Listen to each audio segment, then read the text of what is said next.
তোমরা সবাই? আশা করি তোমরা সবাই খুব ভালো আছো আর আমিও খুব ভালো আছি। তো আবারও একটা নতুন ব্লগে তোমাদের সকলকে স্বাগত।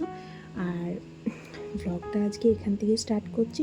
এখন সকাল বাজে হচ্ছে 8টার কাছাকাছি। তো এখন বেশ কয়েকদিন ধরে সকালে উঠতে দেরি হচ্ছে, কারণ রাতে ঠিকমতো ঘুম হচ্ছে না। তো তাই সকালে একটু দেরি করেই উঠি। তো এখন থেকে আমার ব্লগটা আমি স্টার্ট করলাম। তো সারাদিন আমি কী করি না করি সমস্ত কিছুই তোমাদের সাথে শেয়ার করব। আর ব্লগটা স্কিপ না করে দেখতে থাকো, আশা করি এই ব্লগটাও ভালো লাগবে।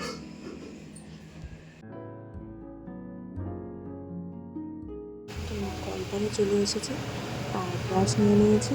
এবার হচ্ছে ব্রাশ করে নেবো, আর সঙ্গে মায়েরও ব্রাশটা নিয়েছি, কারণ মাও এখনও মুখ ধোয়নি।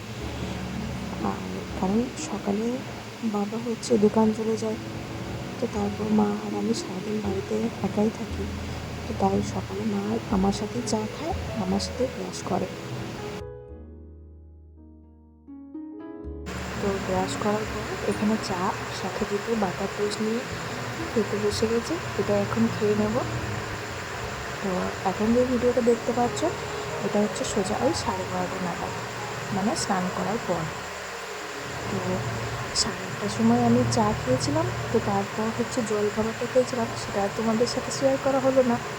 তো জল খাওয়ার পর আমি খানিকক্ষণ রেস্ট করেছিলাম, মানে শুয়েই ছিলাম। তো তেমন শরীরটা খুব ভালো লাগছিল না, তার জন্য একটু রেস্ট করলাম। রেস্ট করার পর উঠে স্নান করে তারপর তোমার সাথে দেখা। এখন আর কী বা শেয়ার করবো, সারাদিন তো তেমন কোনো কাজ থাকে না, তো তাই কিছু শেয়ারও করি না। তো তার জন্যই আর একেবারে তোমাদের সাথে সকালে দেখা আর এখন।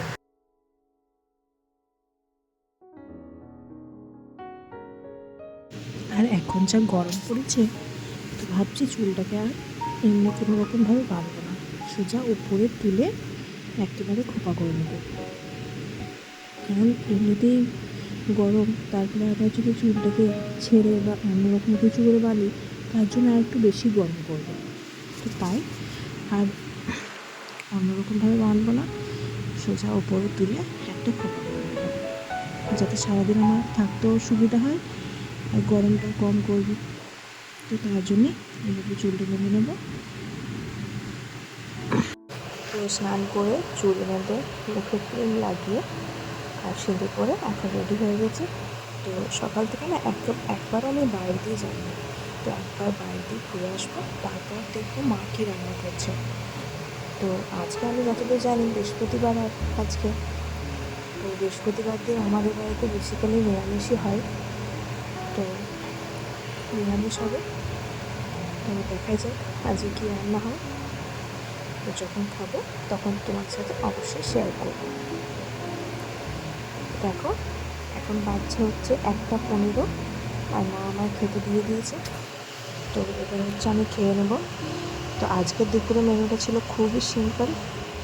সঙ্গে ছিল ভাত, মসুর ডাল ছিল, পটল ভাজা ছিল, সঙ্গে ছিল বেগুনি, কুমড়োর বেগুনি আর আলু সেদ্ধ, আর সাথে হয়েছিল ডিম ভাজা। ডিম ভাজাটা মা আর বাবা কেউ খাবে না, শুধু আমার জন্যই হয়েছিল, কারণ ওনাদের তো বৃহস্পতিবার। তো তাই। আর ডালটা না হয়েছিল আজকে খুবই ভালো। আমার এইভাবে ডাল খেতে খুবই ভালো লাগে, টমেটো পেঁয়াজ দিয়ে মুসুর ডাল। তোমাদের কার কার ভালো লাগে অবশ্যই আমাকে কমেন্টে জানিও। তো আর বেশি বকবক করবো না, তো এবার আমি তাড়াতাড়ি ভাতটা খেয়ে নিই।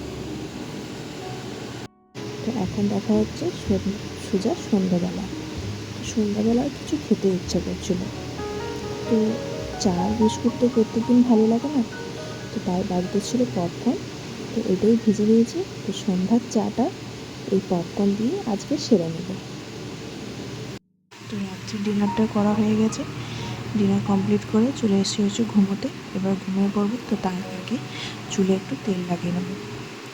তো রাত্রে চুলে তেল লাগানোর কারণ হচ্ছে আমি কাল শ্যাম্পু করবো। বেশ কয়েকদিন হয়ে গেছে চুলে শ্যাম্পু করা হয়নি।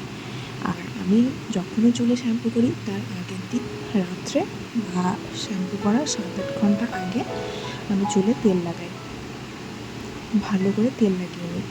তাহলে চুলটা ভালো থাকে। শ্যাম্পু করার পর চুল ওঠেও কম আর চুলের বাড়নও হয়।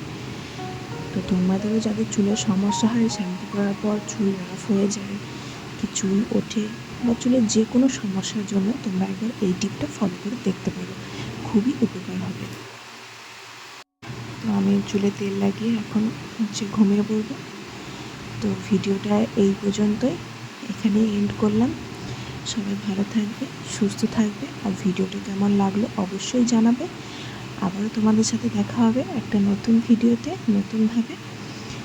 তো চ্যানেলটিকে সাবস্ক্রাইব করতে ভুলবে না। ভালো লাগলে অবশ্যই লাইক করবে এবং একটা কমেন্ট করে যাবে।